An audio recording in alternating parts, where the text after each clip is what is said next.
مفتی صاحب، ایک ایسی عورت ہے جو عدت میں ہے، اگر اس کے والدین میں سے کوئی وفات پا جاتا ہے تو کیا وہ والدین کا منہ دیکھنے کے لیے والدین کے گھر جا سکتی ہے یا نہیں دوران عدت؟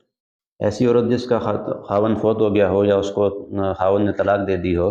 اس کے لیے ضروری ہے کہ وہ اپنے خاوند کے اس گھر میں عدت گزارے جہاں وہ خاوند کے ساتھ رہائش پذیر تھے۔ جی اس گھر سے بغیر کسی عذر کے نکلنا جائز نہیں ہے۔ عذر سے مراد یہ ہے کہ گھر کے گرنے کا خطرہ ہو، یہاں وہاں رہتے ہوئے اس کی عزت کا خطرہ ہو، یا اس طرح کی کوئی شرعی عذر ہو،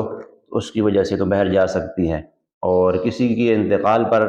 اس کی زیارت کے لیے جانا تو یہ ایسا عذر نہیں ہے جس کی وجہ سے معتدہ اپنے گھر سے باہر نکلے۔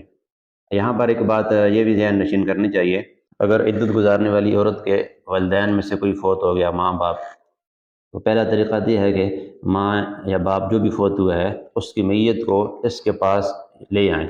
جی اگر وہاں لانے کی کوئی صورت نہ بن سکتی ہو، دور ہونے کی وجہ سے یا کسی وجہ سے نہ لا سکتے ہوں، اور یہاں یہ عورت بڑی پریشان ہو، اسے ذرا بھی سکون نہ آ رہا ہو، بڑی بے چین ہو